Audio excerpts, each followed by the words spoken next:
ये राष्ट्रीय उलमा काउंसिल एक राजनीतिक दल है और आसाम विधानसभा चुनाव में हिस्सा ले रही है। इससे पहले भी आसाम में हमने अपने कैंडिडेट उतारे हैं और आजकल जो माहौल मुख्यमंत्री महोदय द्वारा फैलाया जा रहा है, जो मियाँ और मुसलमान के नाम में तफरका पैदा किया जा रहा है, हम संदेश देने आए यहाँ कोई मियाँ हुआ नहीं, सब मुसलमान हैं और किसी एक मुसलमान को परेशान करेंगे तो पूरे आसाम के मुसलमानों को परेशान करना है। मुख्यमंत्री महोदय रावण न बने, मनुष्य है मनुष्य रहे, दैत्य न बने।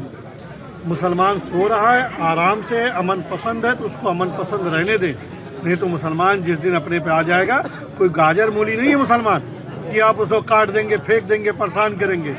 अरे हम एक अल्लाह एक रसूल के मानने वाले हैं, हमारा मजहब इंसाफ पसंद मजहब है, हम उसके पैरोकार हैं। हमारे यहाँ पड़ोसियों के हुकूक है, हिंदू मुसलमान नहीं है, हमारे यहाँ सिख ईसाई नहीं है, इंसानियत सबसे बड़ी है। हम इसलिए इंसानियत का पैगाम देने आए हैं और मुख्यमंत्री महोदय से कहना चाहते हैं कि 10 साल सरकार में आप रहे तब आपको कोई बांग्लादेशी मुसलमान नजर नहीं आया। आज जब चुनाव आ गया, विकास के नाम पे आपके पास कुछ नहीं है तो आप हिंदू मुसलमान सिख ईसाई में बांटने का काम कर रहे हैं। तो ये काम बंद कर दीजिए। राष्ट्रीय उलमा काउंसिल यहाँ मजबूती के साथ चुनाव में हिस्सा लेगी। राष्ट्रीय उलमा काउंसिल का आप लोग का मकसद क्या है? आसाम में अब आने का मकसद क्या है आपका? आसाम राष्ट्रीय उलमा काउंसिल मैंने बताया एक राजनीतिक दल है, तो राजनीतिक दल कहीं भी जाके चुनाव लड़ सकता है। संगठन बना, हमने 2019 से यहाँ काम किया और मकसद हमारा अदल व इंसाफ कायम करना सिर्फ कि जो आज नाइंसाफ़ी हो रही है, अमीर गरीब को, ऊंचा नीचे को, सरकार में रहने वाले बिना सरकार को परेशान कर रहे हैं, ये सब सिस्टम खत्म होना चाहिए।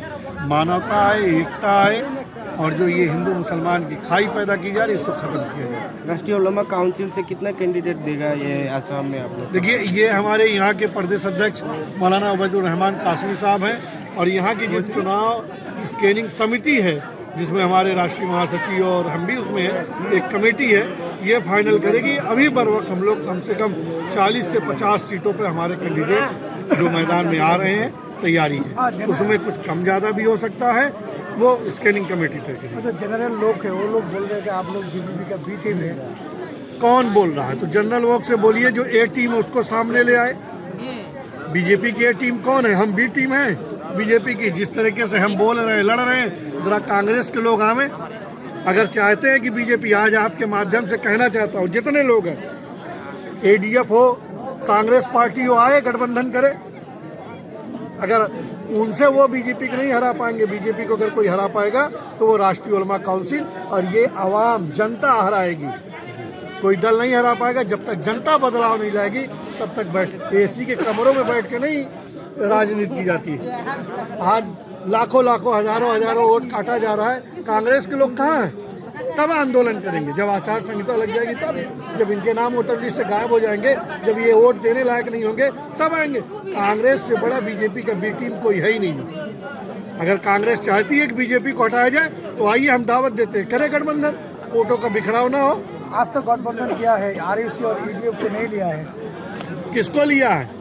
उस दल को लिया है जिस दल जानते हैं आप लोग, एजीपी का, जिसके राष्ट्र प्रेसिडेंट ने हजारों मुसलमानों के खिलाफ CNRC में एप्लीकेशन देके उनको कहा था ये भारतीय नागरिक नहीं है। उनको लिया ऐसा, उनको लेके मुसलमानों को वोट लेंगे?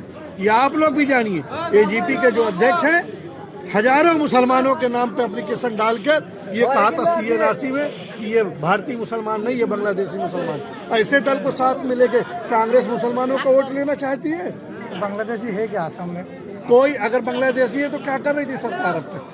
10 साल से गृह मंत्री इनके, मुख्यमंत्री इनके, क्या कर रहे थे आप? चुनाव आ गया तो बांग्लादेशी दिखा रहे हैं। और बांग्लादेशी है तो जिस सरकार ने उनका आधार कार्ड बनाया, जिसने राशन कार्ड बनाया, जिनको मकान अलाट हुए, वो अधिकारी अब तक निलंबित क्यों नहीं हुए? उनको सजा क्यों नहीं दी गई? अधिकारियों ने गलत किया अगर कोई है ना, तो आप जनता को परेशान कर रहे हो। कितने आज अवैध तरीके से आपने कहा घरों का अवैध बनाया गया, हजारों गांव को आपने उजाड़ दिया। कितने अधिकारियों को आपने, जो जिन्होंने उनका राशन कार्ड बनाया, जिन्होंने सरकारी आवास पास किया, जो आधार कार्ड बनाया, कितने अधिकारियों का हमने निलंबित किया, उनको जेल की सलाखों में डालने की कोशिश किया। राष्ट्रीय उलमा काउंसिल ऐलान करती है, राष्ट्रीय उलमा काउंसिल सरकार में आएगी तो जितने अवैध घर बना के तोड़े गए सबको सरकार की तरफ से घर बनाकर आबाद किया जाएगा। किसी को